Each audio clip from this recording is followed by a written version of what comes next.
po, Captain Ray Baneros. Daniel, tuloy-tuloy ko na ito. Okay.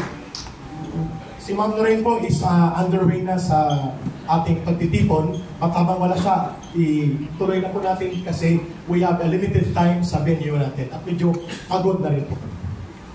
Number 1, nararapat po ng pagdesisyon tungkol sa mga patakaran ng bansa ay kinukonsulta ang mamamayan.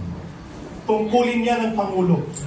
Kaya po sa usapin ng digma-digmaan at tapang-tapangan sa China, may pananagutan si Mr. Marcos dyan. Kaya tayo nandito. Hindi para pabagsakin ang kanyang gobyerno, kundi singilin siya sa kanyang pananagutan sa taong bayan, sapagkat hindi siya inilal ng taong bayan para dalhin tayo at ibulit sa digmaan at kapahamakan. Tama po ba? Tama! Malinaw na mensahe yun. Tungkulin ng mabuting mamamayan ang singilin ang kanyang pamahalaan na gawin ang tama at huwag pabayaang mabulin sa kamatayan ang milyong-milyong Pilipino.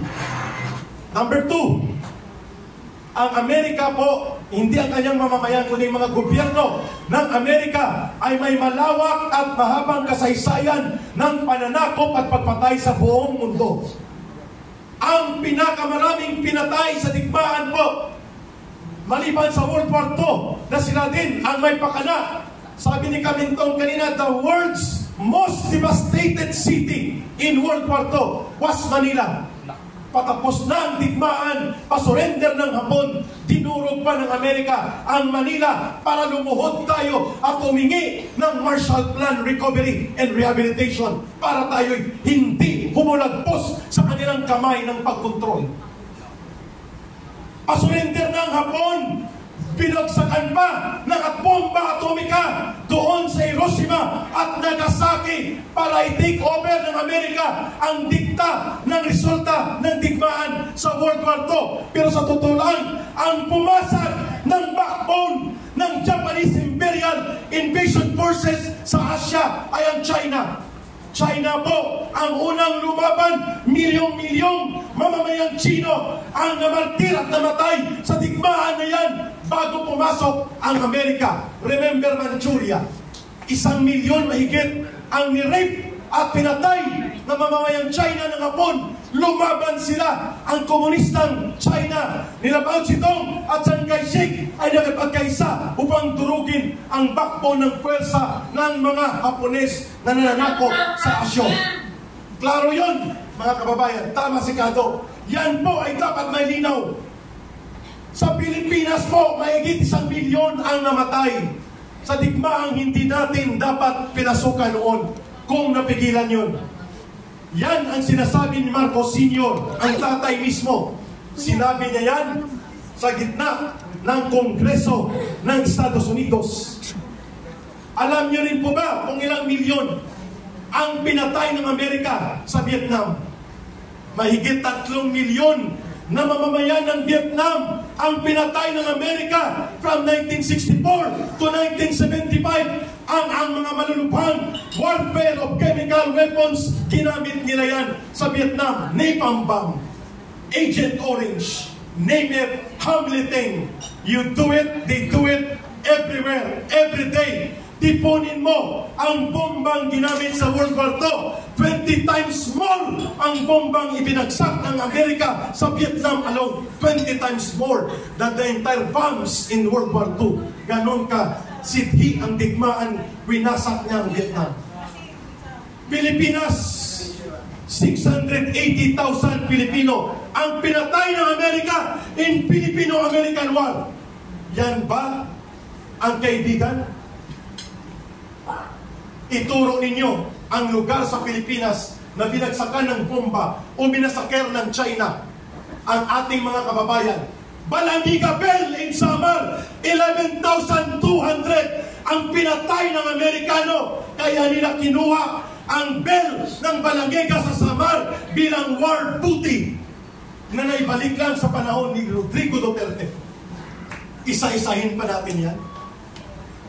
At ano ang mangyayari sa ating bansa sa modernong panahon na tayo ay pinupulag at tayo ay pinagsisinungalingan at sinasabi nila na ang EDCA daw ay humanitarian and friendly relations lamang sa pagitan ng ating bansa. Bakit walang transparency? Bakit walang inspeksyon? Bakit walang full public disclosure? May tinatago, klaro. May tinatago, of course. Ang EDCA, sa totoo lang, ay forward deployment of US armaments sa kanyang napipintong pakikipagdigma sa China gamit ang Taiwan. Pero ang kanyang lulunsaran ng digmaan ay Pilipinas. That's exactly how we should define EDCA. EDCA is a forward US deployment of armaments in the guise of EDCA. Nagkakaroon sila ng base militar nila nang walang kasunduan na pinayagan ng ating mamamayan. Unang mga instrumentalidad ng ating Estado, kagaya ng Senado, as required by the Constitution. Mini military base inside Philippine military camps. Kabastusan ang EDCA na yan. Paglapastangan yan sa ating tradisyon na dapat ang pamahalaan ng mungonsulta at tinitindigan ang tamang interes ng kanyang mamamayan, hindi ng mga dayuhan. Nabubuhay po ang aming dugo sa pakikipaglaban. Na-recruit ako sa CPP, NPA, NDF noong kabataan ko, 18 years old, exactly because of the military basis narrative. Yan ngayon ang nabubuhay sa dugo namin. But you can be assured na hindi na po ko hahawak ng armas upang sumama muli sa NPA. Never. At sa CPP, NPA, NDF, lalabanan natin sila. Pero, hindi rin tayo papayag na lulupigin ng pamahalaan at ipupulit tayo sa kapahamakan at kamatayan dahil lamang ang gobyerno nito ay gustong humulagpos at makakuha ng konsesyon sa Amerika. What is the long and short of this? Kailangan nating puntuhin ang dapat puntuhin. Dapat sigilin ang dapat sigilin. Hindi pwedeng tayo ay maging neutral to address the problem. The problem right now is the Marcos government. It is doing, willing, and dealing para ma-release at ma-unfreeze ang more than 385 million US dollars nila na assets sa Amerika. Yan dahilan kung bakit niya tayo ibinubulit sa kamatayan at digmaan at bakit ayaw niyang pigilan ang illegal, unconstitutional na EDCA na yan at gusto pang palawakin. Yan po malinaw, mga kababayan. We should bring the accountability where it should be. Ang paniningil sa gobyerno ay hindi nangangahulugan tayo ay kontra gobyerno. Hindi rin pwedeng hindi malinaw sa mamamayan anong direksyon natin. Tatlo. Number one, kung hindi nakikinig ang Marcos government na ito, may karapatan ba tayong siya ipaalisin sa kapangyarihan sa mapayapang pamamaraan? Yes! Yes. Mayroon. Anong tawag po dyan? People power. Ano po ang... Yes! Ano po ang definition ng Supreme Court sa people power? Exercise of the direct sovereign will of the people. Direktang paglulunsad ng soberanyang kapangyarihan ng mamamayan outside of election but short of putting up arms to overthrow the government. That is called people power. Itatag ang Sara Duterte revolutionary government.